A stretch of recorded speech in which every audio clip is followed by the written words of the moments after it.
Les FRDC ont récupéré hier mercredi une partie de la cité de Massissi Centre.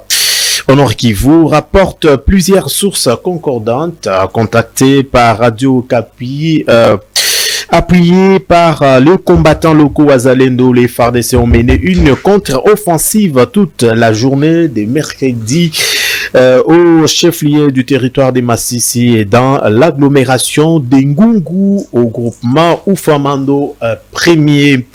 Pour sa part, RFI.fr qui confirme la reprise de Massissi et par le FARDC souligne par ailleurs que lors de la toute première réunion du Conseil supérieur de la défense, avec la participation du nouveau commandement de l'armée et d'autres chefs des services de sécurité, les autorités ont rassuré vouloir répondre dessus sur l'ennemi.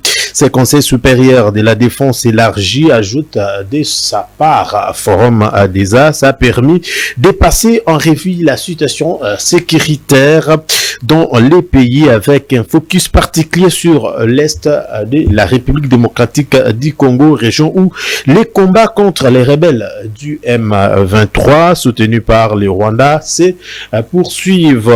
Autre chose, Félix Tshisekedi annule 2 voyages en Guinée et Venezuela, nous apprend nouveau média.cd. D'après ces médias en ligne, c'est le premier vice-président du Sénat qui va présenter les chefs de l'État à l'investiture de Nicolas Maduro. Réforme constitutionnelle dans une déclaration parvenue hier, mercredi. La tempête des tropiques, la commission d'intégrité et médiation électorale recommande au président de la République, Félix-Antoine Tshisekedi Tshilombo, d'envisager, dans la mesure du possible, des consultations avec des forces politiques et sociales avant de mettre en place la commission qui sera chargée de réfléchir sur la réforme constitutionnelle ou tout au moins d'assigner ces consultations qui doivent être nationales et les plus inclusives possibles comme première mission de la commission à créer. Transport en commun à Kinshasa, une nouvelle grille tarifaire rendue publique sera-t-elle respectée? Se demande la référence plus. Pour faire respecter la nouvelle grille tarifaire, affirme les tabloïds, le gouverneur a pris une série de mesures, notamment l'affichage obligatoire à l'intérieur du véhicule des tarifs et des itinéraires en lettres d'au moins 10 cm de hauteur. Les passagers ne doivent payer que le prix fixé par l'arrêté du gouverneur. Pour sa part, Forum des As invite les Kinois à se prendre en charge pour faire respecter leurs droits. S'ils ne les font pas, ils n'auront qu'à s'apprendre à eux-mêmes. À quand l'organisation des élections des bourgmestres? Cette question n'a pas de réponse jusqu'ici. Mesdames, Messieurs, merci et bienvenue dans votre magazine des débats et analyses Grande Tribune. Nous avons l'honneur de recevoir sur ce plateau Maître Dieudonné Mutombo. Il nous fait l'honneur d'être avec nous. Cher Maître, bienvenue. Merci beaucoup Daniel pour l'invitation. Je salue mon co-débatteur. À lui, je présente mes vœux le meilleur et à vous également. Merci beaucoup. Ainsi qu'aux téléspectateurs qui nous suivent et qui nous ont suivis, qui nous ont fait l'honneur de nous suivre pendant toute l'année 2024. Maintenant, nous débutons une autre année avec d'autres objectifs, notre combat pour la démocratie et le bien-être de notre population. Et nous pensons que ça sera un débat à la hauteur de nous, vos invités. Merci beaucoup, mes sincères meilleurs vœux à vous également, cher Maître Dieudonné. Mais pourquoi pas à Fidèle Banso, à qui vous avez adressé les mêmes souhaits. Bienvenue également. Merci beaucoup, éminent journaliste. C'est un honneur. Merci. Je suis toujours très content quand je reçois votre appel. Quand je vois seulement l'appel, je sais que c'est une invitation. Merci. C'est mon premier passage après l'année passée. Donc, je viens d'inaugurer l'année 2025 dans notre super plateau. Mais peut-être vous allez me permettre de saluer les co-débatteurs. Allez-y. Maître à qui j'ai beaucoup de respect, d'estime, surtout de ses idées constructives et objectives. Je salue aussi les régisseurs et tous ceux-là qui sont en train de faire en sorte que nous puissions arriver dans les maisons de nos différents téléspectateurs. Je pense que comme les collègues les co-débatteurs venaient de le dire, nous fournirons des efforts pour que nous puissions donner un bon spectacle, un échange d'idées, un débat un peu républicain. Mais si vous me permettez, peut-être avant qu'on puisse déballer l'actualité, je vais parler de trois choses. La première, dans quelques secondes, je parle de l'excellentissime ministre de l'Agriculture, Grégoire Moutchaïl, qui continue, comme je ne cesse de le dire, d'exceller dans le secteur qui est l'agriculture. Je vous rappelle, messieurs, que dans ce secteur, on n'a jamais connu un agronome aussi de haute facture comme M. Moutchaïl. Je vous dis que plus de 570 hectares venaient ou sont déjà exploités dans les territoires de Massimanimba et Boulungu, où la société UPDK, bien sûr en partenariat avec le ministère de l'Agriculture, vont produire plus de 3600 tonnes de maïs. Vous comprenez que ça, c'est quelque chose qu'on doit encourager de la part de ces dignes fils du pays. Nous parlons aussi dans la province du Congo central. Plus de 1000 hectares de maïs et de riz sont exploités dans les sites de Nkundi. Il y aura aussi de la production du riz en grande quantité. Nous avons dans le Kasaï le grand bassin de production de riz, haricots et maïs dans les sites qu'on appelle Nkwadi.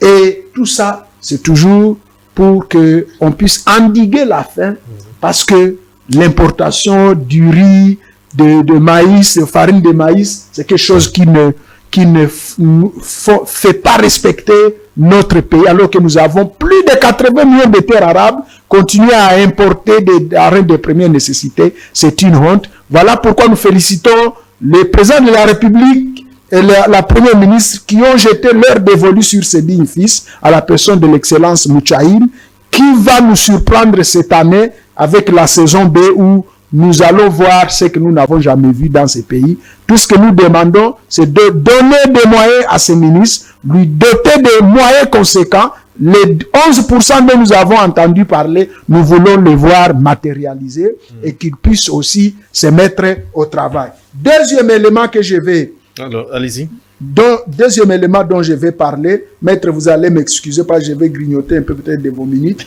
Je vais dénoncer. Le ministre des Finances venait d'interdire il y a peu les histoires de rétrocommission.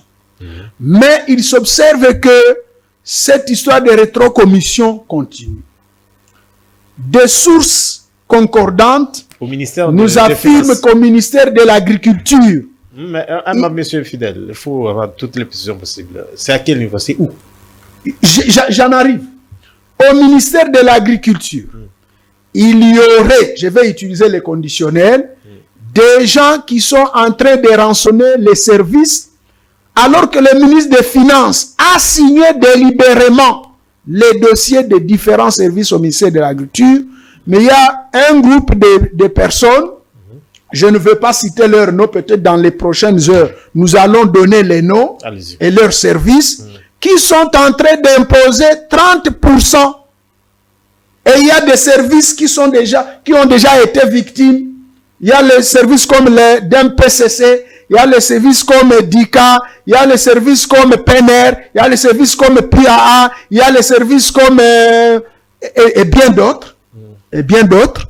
Et actuellement, j'ai appris qu'on était en train d'imposer aussi à la direction de l'inspection aussi les 30% dont les inspecteurs se sont insurgés. Donc, nous dénonçons et nous interpellons les autorités de ce secteur de pouvoir faire respecter les mesures qui ont été édictées par le ministre des Finances, qui refuse et qui ne veut plus entendre ces histoires de rétrocommission de 30%, de 40%, de 50%. Voilà un peu dans ma première prise de parole, c'est que je voulais... Il y avait un numéro... Ces numéros-là, je les cherche. Les numéros là dont on parle que les ministres ont mis à la place publique pour dénoncer. Moi, je cherche ces numéros, mais je vous informe que après ici, en tant que syndicaliste d'abord, je vais aller écrire et saisir les ministres, disons l'IGF, pour qu'ils viennent enquêter sur ces faits qui semblent être gravissimes. On ne peut pas accepter que l'on puisse rançonner plus de 30% aux simples agents, alors que les ministres ont signé délibérément leur dossier sans contrepartie. Merci beaucoup. Et on veut savoir cet argent va où? Parce qu'ils disent que non, c'est la banque centrale, c'est aux finances, il y a les gens qui ont concouru, qui ont coopéré, qui ont facilité. Nous voulons savoir les 30% là, qui ont réceptionné cet argent. Très bien. Plus de 6 services ou 10 services du ministère de l'Agriculture ont déjà été victimes de ces rançonnements. Ça sera résolu. On va trouver des réponses. Je suis sûr que le cabinet du ministre, Monsieur Famba, nous suivent à chaque moment et puis nous interpellent. Ils vont vous appeler sûrement. Alors, maître, est-ce que vous avez aussi quelque chose comme ça avant d'annoncer? Oui, j'ai quelque chose. Allez-y également dans quelques minutes. Souffrez, vous aurez les mêmes minutes que... Non, d'abord, dans ma première prise de parole, j'aimerais dire pas merci, non. En tout cas, j'aimerais remercier nos phares d'essai. Féliciter, oui, c'est ça le mot que je cherchais. Féliciter nos phares d'essai. Nous sommes réveillés, nous avons passé, tout Congolais, la majorité des Congolais, nous avons passé une très mauvaise semaine. Un mauvais week-end. En tout cas, c'était un très mauvais week-end. Première nouvelle, la prise de Massissi. La première mauvaise nouvelle, c'était la prise de Massissi Centre. Deuxième nouvelle, pendant qu'on prenait Massissi, le président était en voyage à Doha. Et puis, l'investiture à Accra pour l'investiture du président. En tout cas, c'était les mauvaises nouvelles du week-end. Mais du moins, nous sommes soulagés. Et ça, on ne peut pas débiter une telle mission qui est suivie par des millions de Congolais sans féliciter nos phares d'essai. Je l'ai dit, je vais encore le répéter, je l'ai vu dans d'autres plateaux, je vais encore le répéter. Moi, je reste un républicain. Notre pays a fait déjà un pas sur la voie de la démocratie et nous ne sommes pas prêts à laisser le pays reculer vers la dictature ou bien la prise de pouvoir par d'autres voies que les voies démocratiques. Donc, dans ma vie, dans mon combat politique, je ne soutiendrai jamais la rébellion. Même s'ils arrivaient à Kinshasa. Je préfère combattre cette rébellion si ma vie serait en danger, même à l'extérieur du pays, en exil, mais non pas faire allégeance à la rébellion. Donc, peu importe les raisons qu'on peut avancer, nous décrions la mauvaise gestion de notre pays avec le régime actuel, nous préférons les faire par des voies démocratiques et ici au pays. Ça, c'est un. De deux, j'ai rebondi un peu sur ce que mon co-débatteur venait de dire. Mon cher frère fidèle, mon vieux que j'appelle affectueux, c'est mon vieux là. Si chaque fois un ministre remplit ses obligations, les obligations pour lesquelles il a eu le grand privilège d'être nommé à ces postes, qu'il faut passer à la télévision pour le remercier. On se pose la question. Les féliciter, pas remercier. On se pose la question pourquoi il est là. L'état dans lequel on va parler du gouvernement, je rappelle à M. Fidèle que le ministère de l'Agriculture a été élevé au rang du vice-premier ministre. Ministère d'État. Oui, ministère d'État plutôt. Ministère d'État. C'est compte tenu de l'importance de ces secteurs. Tenant compte de la situation de notre pays. Notre pays vit de l'extérieur. On importe presque tout. Tous les denrées alimentaires sont exportés de l'extérieur. Donc, ce ministre a un grand travail à faire pour soulager la vie des Congolais. S'il fait quelque chose, ok. Mais le Congolais l'attend dans beaucoup de choses. Très bien. Parce qu'il faut vraiment que nous cessions d'importer les denrées alimentaires chaque fois. Que nous cessions de vivre de l'extérieur. C'est ce que j'allais dire. Parce que le Congolais cesse de vivre. En tout cas, on ne sait pas vivre, être un pays qui vit à vase clos, mais du moins vivre à grande partie de nos ressources, de ce que nous produisions localement. Donc, on l'attend dans beaucoup de choses. Ce que je peux ajouter, Maître Mutombo, s'il faut passer à la présentation, vous avez dit que chaque invité pouvait se présenter. Oui, Maître Mutombo, c'est un Congolais, avocat de profession, analyste politique indépendant. Je suis membre jusque-là, je suis membre d'aucun parti politique, mais je soutiens le président Sesanga. Oui, je soutiens le président Sesanga parce que, en réalité, notre pays a un problème d'hommes. Nous, jeunes, nous embrassons la politique, bien sûr. Nous sommes butés à un problème qui prendre comme modèle. Parce que le pays a un problème d'hommes. Alors, moi, je soutiens jusque-là monsieur le président Sesanga, mais je reste indépendant. Je sais qu'un jour, je vais peut-être officialiser mon adhésion à son parti, parce que je vois quand même, je vais me mettre à côté de quelqu'un qui pense Congo. Merci beaucoup, Maître Dieudonné.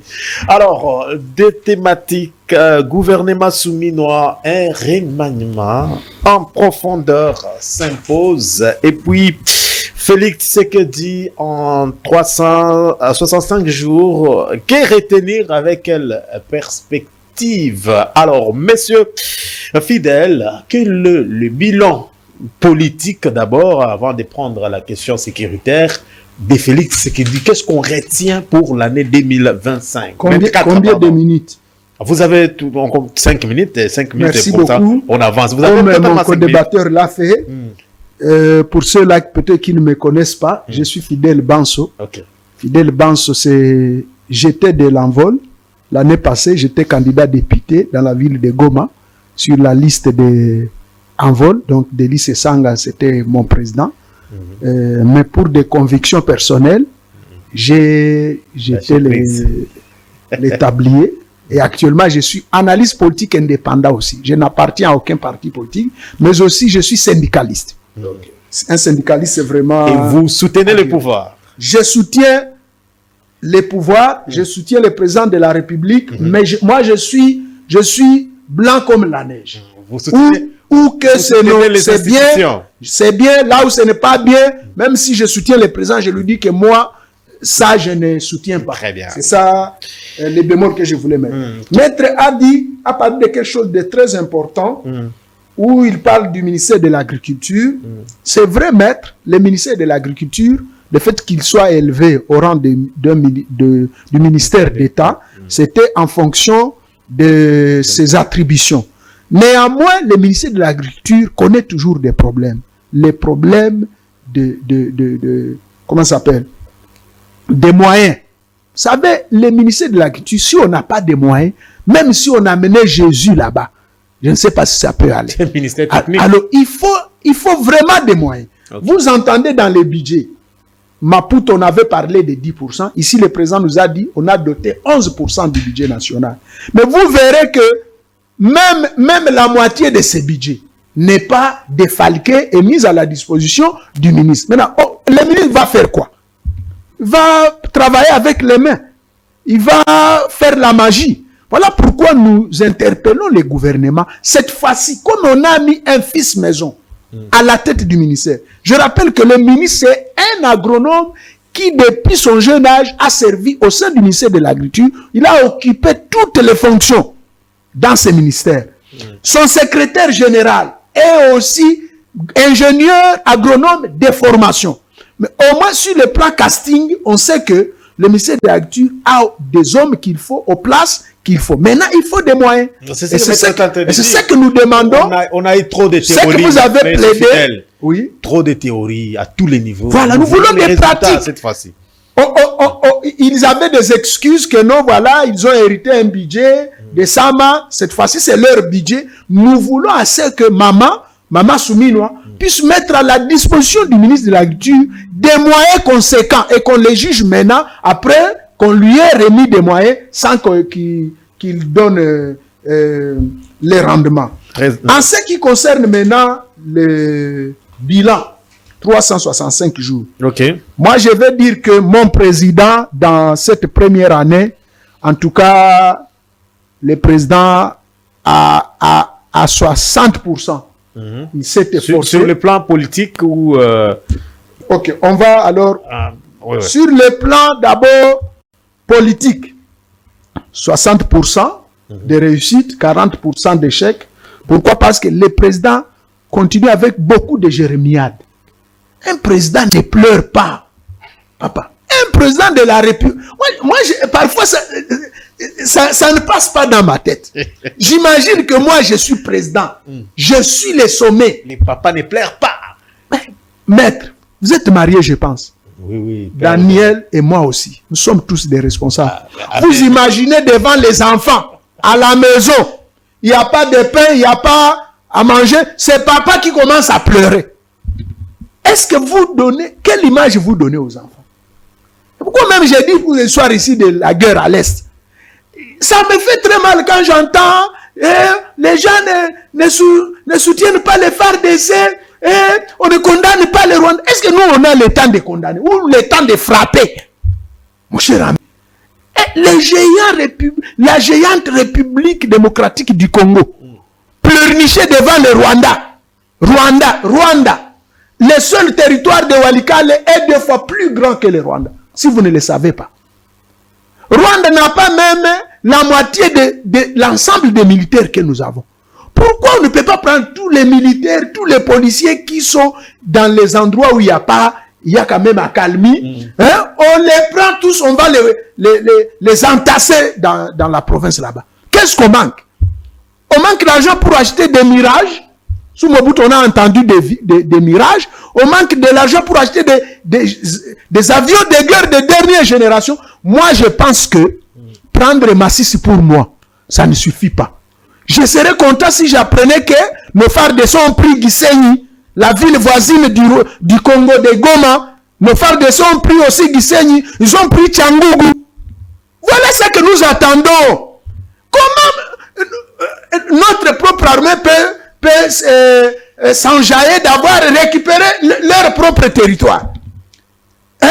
Donc, les bandits du M23 nous ont ravi notre territoire. Le fait de les récupérer, nous en plaisons, nous plaisons de ça. Et on peut appeler ça, comment dire, on peut appeler ça vraiment exploit. Non, l'exploit c'est quand nous aussi au Rwanda, nos militaires vont sillonner les sols rwandais à Gisenyi, à Gitarama et à quelques kilomètres de la capitale de Kigali. Nous voulons entendre ça. Et c'est possible en une journée. Le président nous a chanté ça sur Top Congo, que nous étions maintenant capables, même d'ici à Kinshasa, même de nos collines de Goma, d'atteindre, d'endommager certaines villes au Rwanda. C'est ce que nous voulons. Pas prendre ça que prendre Massi. Oui, c'est pas mal, mais ça, ce sont nos terres. Ça, ce n'est même pas un exploit. Ce n'est que normal. Je ne sais pas si vous comprenez la portée de ce que j'ai dit.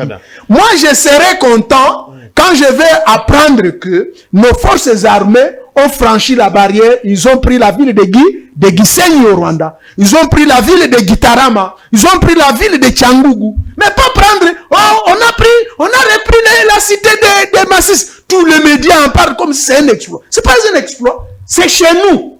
Les Rwandais envahissent nos territoires et ils les récupèrent. Si on récupère la cité de Masisi, sur plus de 145 territoires déjà occupés, plus de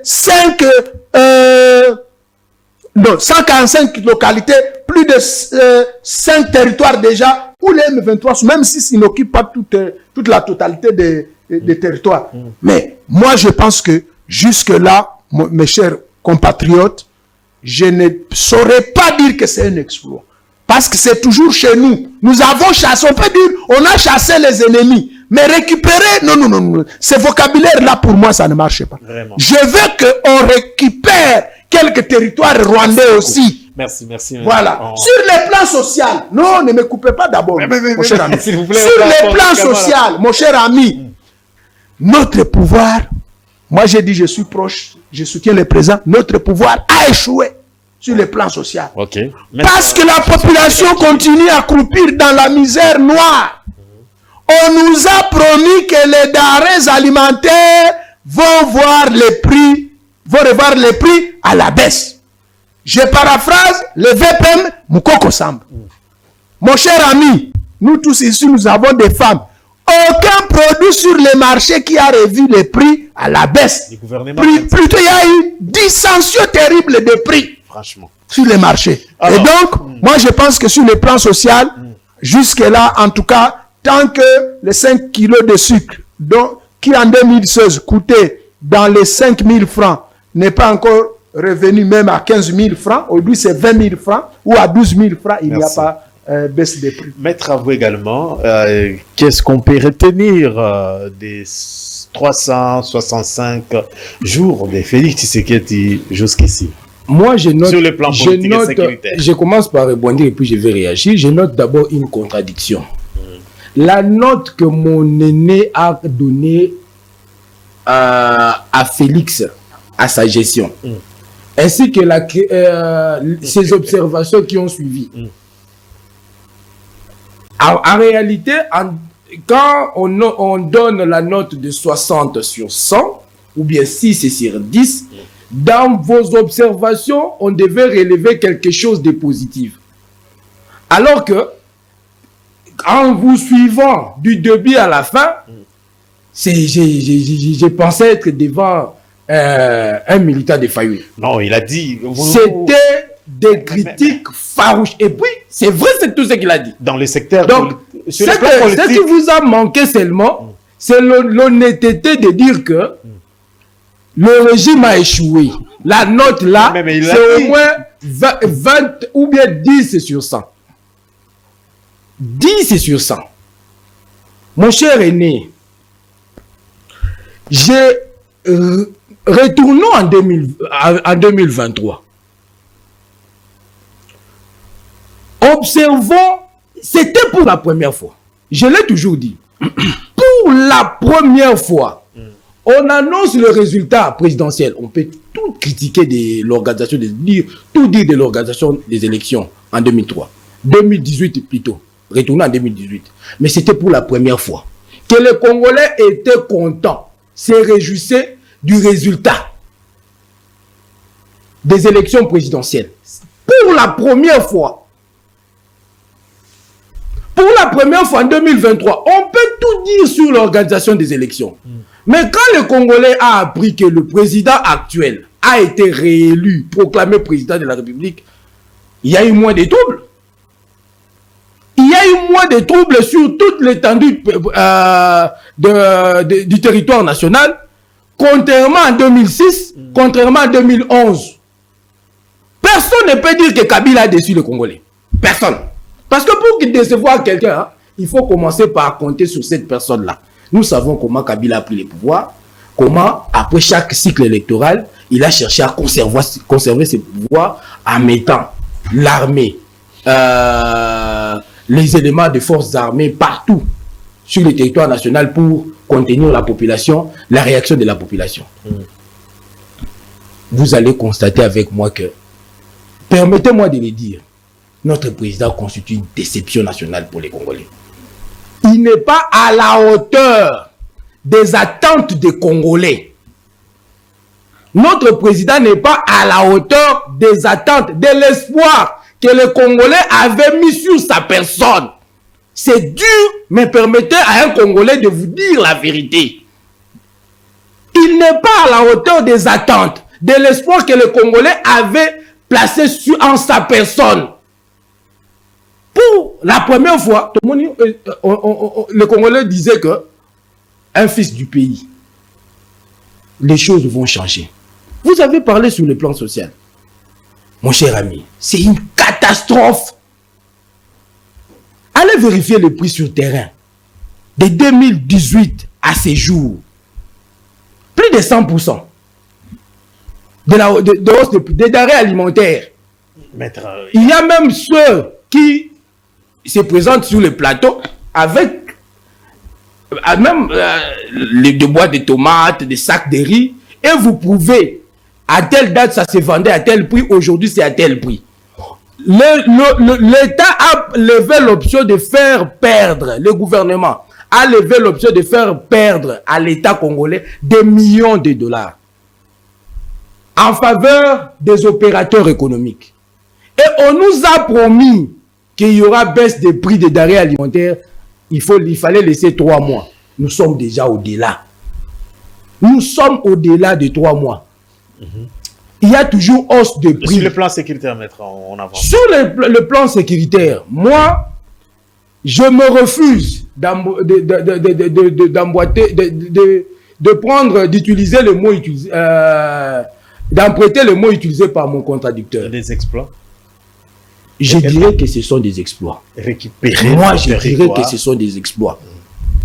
Lorsque vous perdez un territoire, alors que vous avez la mission de le sécuriser, et vous le perdez, vous êtes animé par la tristesse. Sur plus de 130. Oui, 30. vous avez failli à votre mission. Lorsque vous parvenez à reconquérir un territoire national, pour l'armée nationale, c'est un exploit. Laissons à ces vaillants combattants l'occasion de se réjouir. Ça leur donne la force d'aller de l'avant et de conquérir d'autres territoires. Évitons les mots, en tout cas, même sur les médias, les mots qui découragent nos forces armées. Lorsque l'armée parvient à reconquérir un territoire, nous avons besoin que nos forces armées mettent leurs pieds à Bunagana. Aujourd'hui, s'ils mettaient leurs pieds à Bunagana, vous allez les empêcher de se réjouir. Vous allez les empêcher de se réjouir. Merci. Vous passez dans des médias pour dire qu'ils n'ont pas ces droits-là de se réjouir. Pour vous, ce n'est pas un exploit. Quel serait un exploit? L'exploit alors? D'abord, on commence par reconquérir ce qui est le nôtre, les territoires qui sont les nôtres, pour envisager maintenant attaquer l'ennemi. Bien identifié. Je l'ai toujours dit ici. En 94, ce qui s'est passé, c'était de l'invasion. Mais ça a été maquillé sous couvert l'AFDEL. C'était une invasion. Mais ça a été maquillé sous l'AFDEL. Or, tous les éléments, la tête de l'AFDEL, c'était un Rwandais. Mais c'est la même chose avec le M23, c'est la même chose avec l'AFC. Aujourd'hui, on identifie le Rwanda. Pourquoi on identifie l'Ouganda? On se refuse d'identifier l'Ouganda comme l'ennemi. Pourquoi on se refuse de l'identifier comme l'ennemi du Congo? L'Ouganda, je rappelle à nos téléspectateurs, la cité de Bunagana a été prise sans combat.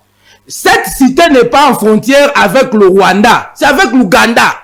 Et c'est par l'Ouganda que le M23 a pu nous ravir ce territoire-là, occuper ce territoire-là, le territoire de Bunagana. Pourquoi, jusqu'au jour, je suis en face de quelqu'un du pouvoir, pourquoi vous refusez d'identifier l'Ouganda aussi comme l'ennemi, comme vous le faites pour le Rwanda? Je crois que mon co-débatteur, quand il va prendre la parole, très bien, merci. Il saura quand même répondre sur ce point-là. Merci. Qu'on soit au moins rationnel et logique. Qu'on soit rationnel et logique. Mais s'il faut parler du bilan sécuritaire à la charge du président de la République, c'est encore catastrophique. Parce qu'en 2018, lorsque le président de la République a pris le pouvoir, il avait en sa gestion les 145 territoires. Merci. Et il a la mission de garantir la sécurité de tous ces territoires. Très bien. Aujourd'hui, une partie de notre territoire est occupée. Sur le plan économique, en tout cas, moi j'estime que notre président doit revoir, c'est pour le bonheur des Congolais, doit revoir sa politique. Alors, on laisse, mais monsieur Fidèle, votre réaction, et puis on prend la... Ma réaction est que j'ai comme impression que Maître se refuse délibérément de ne pas comprendre ou pénétrer ma pensée. Alors, expliquez. Ma pensée, maître, c'est celle-ci. Moi, je ne dis pas que les FARDC ou nous, populations, nous ne nous réjouissons pas du fait que nos FARDC aient reprise ou aient récupéré la cité de Massissi. Non, non. Mais j'ai dit que pour moi, ça m'engage. Pour moi, je ne considère ça comme un exploit. C'est notre territoire, en fait. Ils ont reconquis cette cité-là. Mais c'est notre pays. Moi, je parlerai d'exploit si, comme le Rwanda parvient à pénétrer notre pays. Nous, qu'est-ce qui nous manque maintenant pour ne pas pénétrer le territoire rwandais? C'est là où moi je parlerai plutôt d'exploit. Le président de la République lui-même nous a promis ça. Qu'à la moindre escarmouche. Voilà. Maintenant, si nous récupérons, c'est pourquoi j'ai utilisé le terme récupérer, pas vraiment exploit ou s'enjailler de ça. Non, non. On est content, oui, parce que la cité a été reprise, mais pour moi, c'est encore peu. Parce que ces gens, mon cher, ça fait plus d'une décennie qu'ils sont en train de tuer des Congolais. Alors, moi, je serais content si je vois nos forces aussi prendre Gisenyi, prendre Kigali, prendre Tchangugu. Et c'est possible, maître. Et moi, je pense, au lieu que nos forces armées puissent commencer à pourchasser les M23 et l'AFC, les Rwandais, dans les collines où ils ont récupéré. Mais Gisenyi, c'est à côté de Goma, non? Vous pensez que si nous, un matin, nous nous réveillons, nous avons pris Gisenyi. Kagame ne va pas rappeler ces hommes qui sont à Bunagana et ailleurs. Il ne va pas les rappeler. Je ne sais pas si tu as déjà été à Goma. Nous, la ville de Goma et la ville de Gisenyi au Rwanda, ce qui les sépare, c'est une corde. Une corde. Si vous arrivez à la grande barrière là, ici vous êtes au Congo, une corde, vous êtes au Rwanda. Mais est-ce que notre armée ne peut pas aussi se réveiller un matin et envahir Gisenyi, la ville de Gisenyi qui est voisine de Goma, et à partir de là, nous serons en position de force aussi, pour que Kagame aussi demande quoi? Les négociations.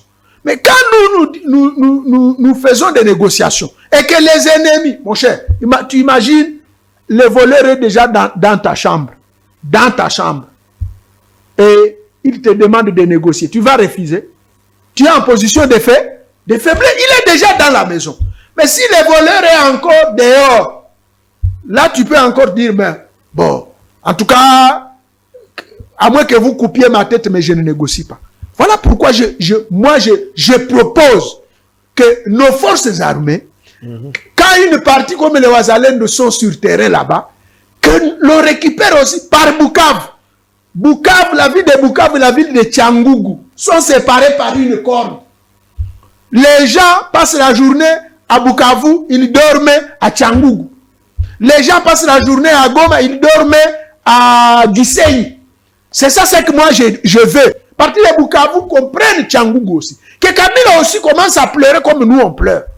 Qu'il commence à appeler la communauté internationale, à prendre la communauté internationale à témoin. Est-ce que nous ne pouvons pas faire ça? Nous n'avons pas une armée qui peut aussi récupérer Gisenyi, récupérer Tchangugu, Gitarama, et que Kabila commence aussi à demander les négociations. Kagame plutôt. Très bien. Donc, alors, je voulais dire, maître, ne mettez pas les mots dans ma bouche, je voulais dire que récupérer nos localités, nos cités, c'est une bonne chose. Nous voulons même Bunagana là. Mais il suffit que le président décide dans une semaine la reprise de la cité de Sac. Ne nous montre pas que la guerre ici, c'est une guerre politisée. Bon, qu'est-ce qu'ils ont fait d'extraordinaire pour qu'ils récupèrent la cité de Sac à moins de 3 jours? Si on prend les Sukhoi, on prend tous nos militaires, tout ce que nous avons comme matériel militaire, on ne peut pas pénétrer. D'abord, les Nanga n'ont ni avion de guerre, ni quoi que ce soit. Nous, on en a.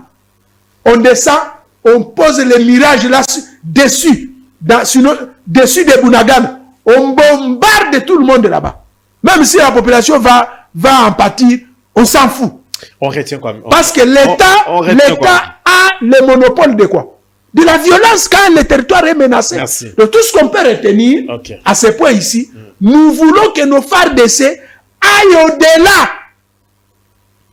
Qu'on ne s'enjaille pas, qu'on ne se contente pas seulement du fait qu'on a repris la cité de Sake, Ngungu, Louchebere. Non. Qu'on aille au-delà. Qu'on aille au-delà en récupérant Bunagana, en récupérant toutes les autres localités et aller jusqu'au Rwanda. Merci. Et je propose qu'on commence d'ailleurs par les territoires rwandais. Parce qu'une fois on prend quelques territoires rwandais, Kabila, qu'est-ce que j'allais dire? Kagame sera en position de faiblesse pour demander la paix. Alors, gouvernement souminois, un remaniement profond s'impose. J'accorde la parole à qui? C'est Maître qui doit normalement...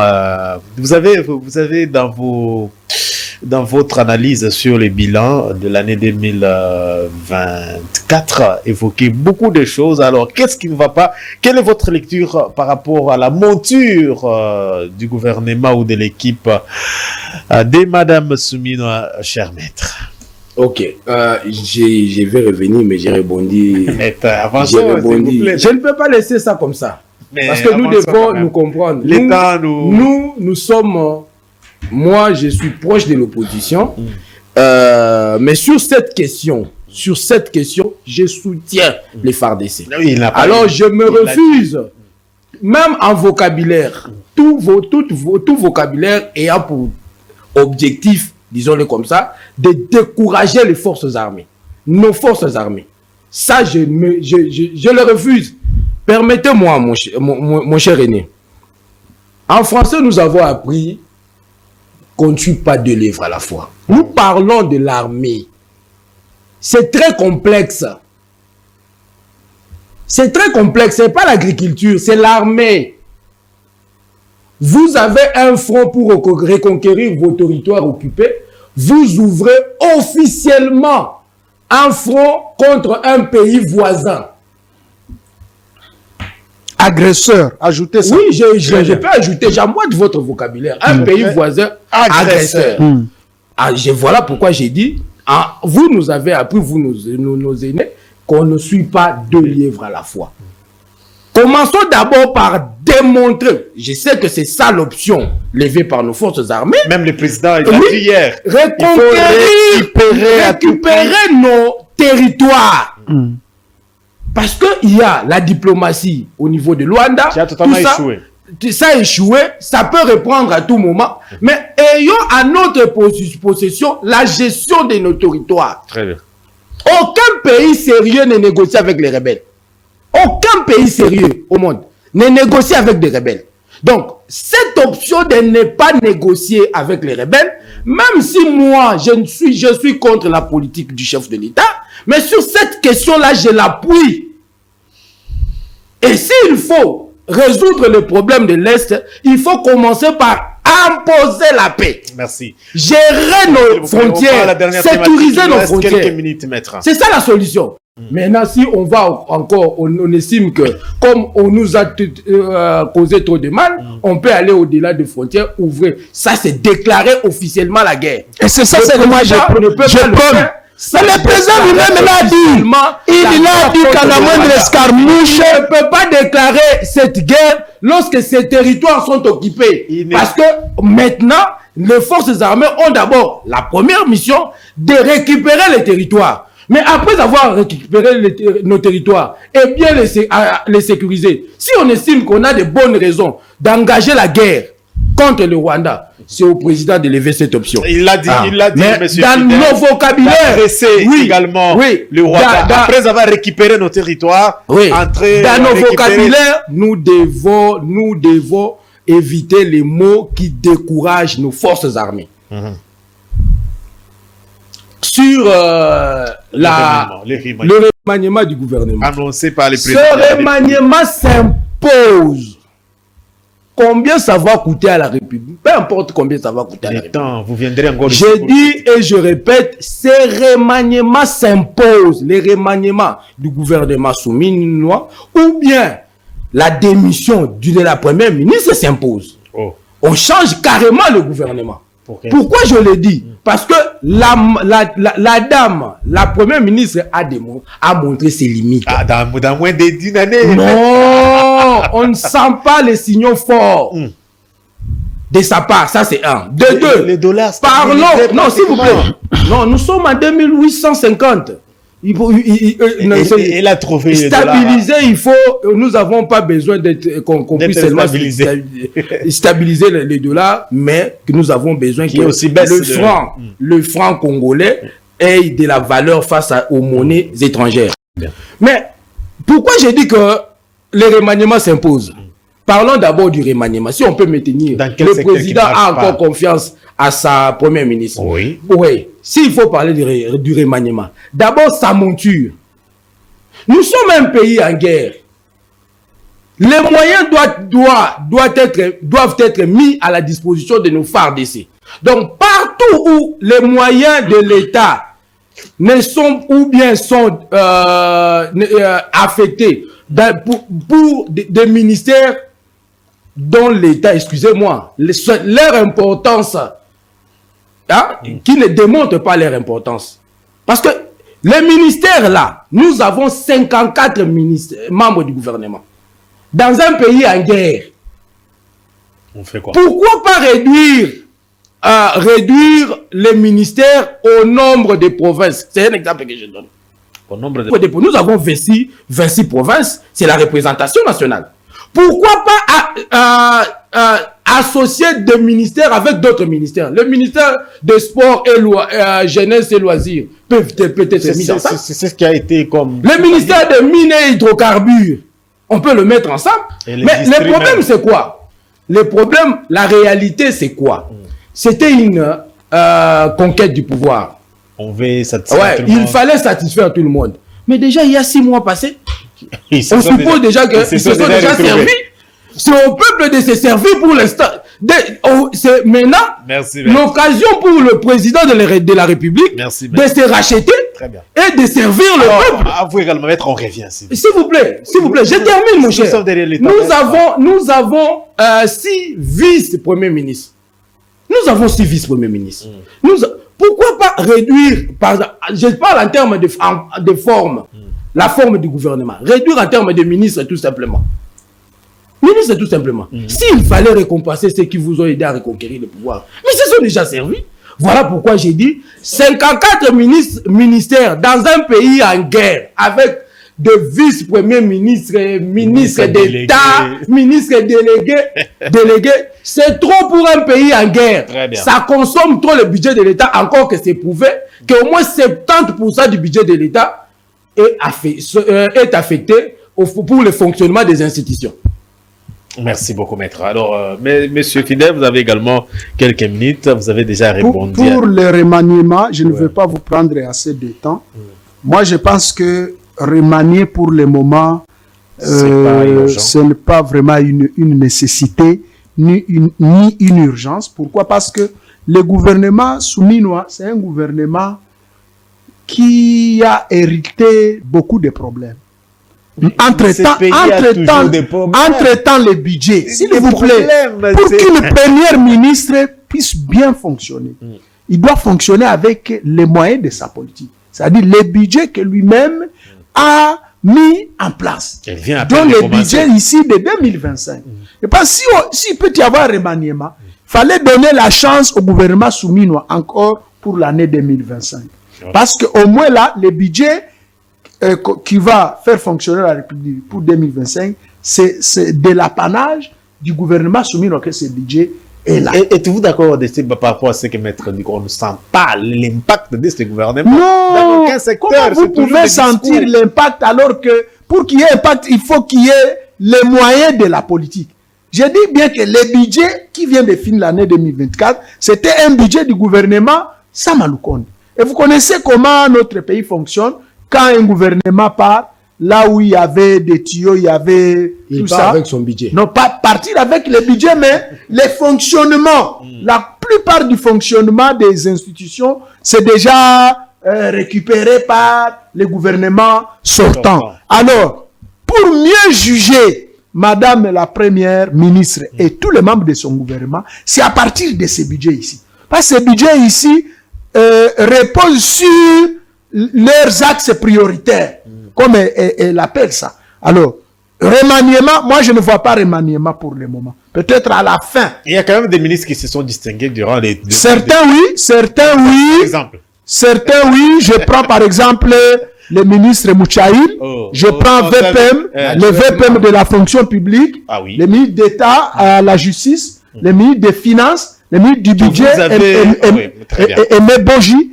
Je pense que ce sont des ministres qui se sont... Il a fait quoi? Oui, Aimé Boji, c'est On ne sait même pas si depuis que Boji est dans le gouvernement, vous avez déjà entendu, vous l'avez déjà entendu dans un des scandales, non financier, non.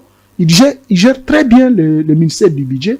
Aucune réclamation, aucune revendication. Des documents et autres, on sait comment l'histoire se passe. Après, à part lui, il n'y a que les quatre. Quelques ministres ont excellé depuis leur nomination. Je peux citer le ministre Grégoire Mouchaïl, ministre d'État à l'Agriculture.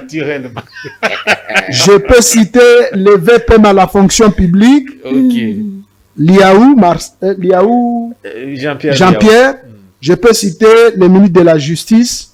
Je peux citer le ministre Doudou Famba. Je peux citer Madame Irène Essambo. Aux personnes vivant handicap, qui venaient d'abattre un travail de titan en mettant en place l'administration.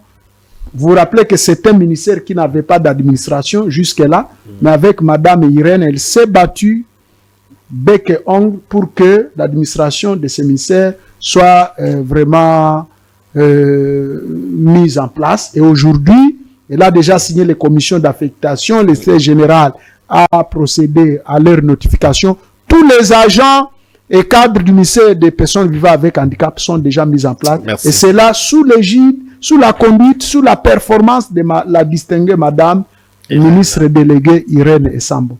Voilà un peu ce que je pouvais dire. Sur plus de 50 ministres, vous avez cité que les 4... Oui, les autres sont en train de patauger, tout ça. Les 50 peuvent être réduits au silence comme Maître l'Élysée. Alors, Maître, on retient quoi avant de... Moi, je vais me répéter.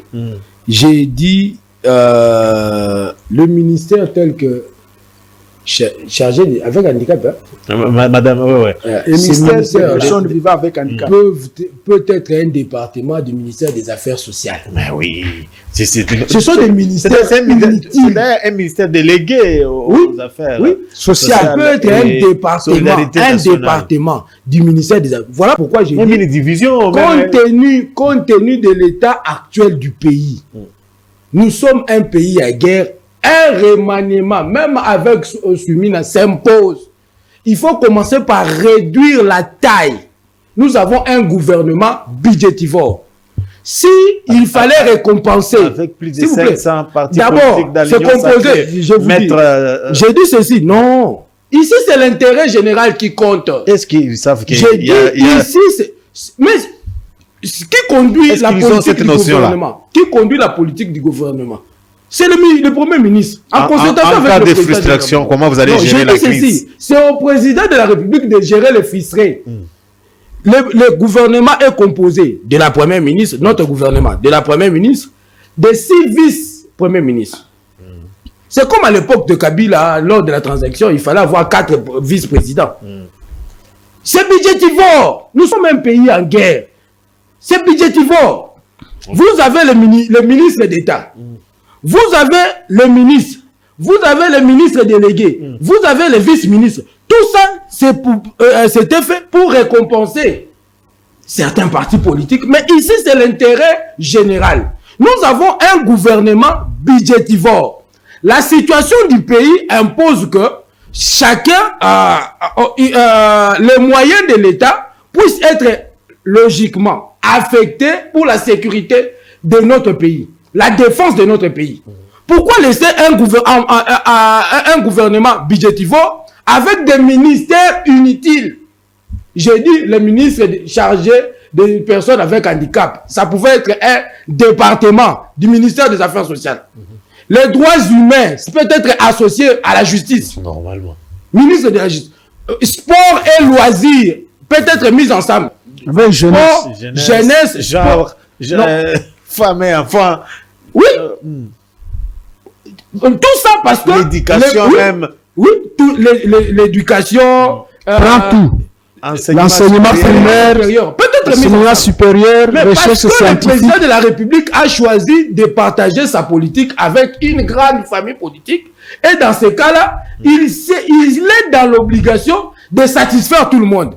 Et je conclue par là. C'est la même situation dans laquelle le président sera en changeant la constitution. Le président est dans son deuxième mandat. Au lieu de travailler pour l'intérêt du peuple et partir, laisser la place à une autre personne, il milite pour avoir un mandat de plus. Un mandat dans une autre république. Il milite pour la 4e république pour avoir la possibilité de postuler. Sa famille politique, ainsi que certains opposants, sa famille politique ainsi que certains opposants qui vont le soutenir, vont lui accorder cette possibilité-là. Et en contrepartie, le président va se retrouver dans la même situation que Kabila en 2003. À San City, Kabila avait intérêt d'être maintenu comme chef d'État, comme président de la République. À contrepartie, il devait caser tout le monde. On a créé le vice-président dans notre pays. Dans notre histoire, nous avons 4 vice-présidences de la République, 4 vice-présidents de la République. Et pourquoi? Parce que tout le monde devait être casé. De la même manière, s'il réussit à changer la Constitution, on déplore les institutions budgétivores. Aucune institution ne sera supprimée parce que il faut rassurer tout le monde qu'il sera casé. Au moins casé quelque part. Donc voilà pourquoi j'ai conclu en disant que le remaniement s'impose. Non pas pour l'intérêt des partis politiques ou la famille politique du chef de l'État, mais pour l'intérêt du peuple congolais. Merci, maître. Pour l'intérêt général, un remaniement s'impose. En supprimant des institutions, des ministères inutiles. Merci, maître Dieudonné. On retient quoi dans une minute? Comme mot de la fin, je voulais peut-être féliciter le gouverneur Daniel Bumba. Alors, ça c'est... Daniel Bumba. Très bien. Pourquoi? Parce que on disait qu'il dormait beaucoup, il commence à se réveiller. Très bien. Nous avons vu... C'est me provoquer, hein? Nous avons vu le gouverneur qui a finalement sorti la nouvelle grille tarifaire pour essayer un peu de réglementer les transports. Mais tout ce que nous lui demandons maintenant, c'est mettre en place des mesures d'application pour que les chauffeurs ne puissent pas galvauder ce qu'il a donné comme boussole, comme ligne de conduite. Et comme je l'ai dit dans d'autres émissions, quelque part, donnons la chance à Daniel Bumba. Très bien. Cette année ici, s'il ne se démarque pas, je serai le premier à passer pour dire que Daniel Bumba doit être mis de côté. Très bien. Sinon, merci. Aussi, il doit contrôler son casting, ceux qui sont autour de lui. Merci beaucoup. Voilà pourquoi je disais que mon vieux, c'est mon provoqué. Il ne suffit pas pour une autorité de prendre des mesures. C'est aussi la responsabilité d'une autorité d'appliquer ces mesures-là. C'est pourquoi j'ai dit après qu'il prenne des mesures d'application, des mesures d'accompagnement. Après Kimbuta, le Kinshasa devrait avoir un gouverneur plus que Kimbuta. Pour votre information, après Kimbuta, on n'a même pas eu un gouverneur à la hauteur de Kimbuta. Parce que sous Kimbuta, pour obtenir l'application de votre grille tarifaire, il faut que l'État lui-même, le gouvernorat, mette en place une bonne politique sur la mobilité urbaine. Sous Kimbuta, vous avez un esprit de vie. Vous avez Transkin, appuyé par Transco. Il y avait un autre... Mais sous Ngobila, cette politique-là, tous ces services-là qui permettaient une bonne mobilité, la bonne mobilité urbaine à Kinshasa, sont presque en faillite. Mais on ne comprend pas. Sont presque en faillite. Le bus de... Lui, il vient. Est rare. Oui, lui, il vient. Le nouveau gouverneur, il vient.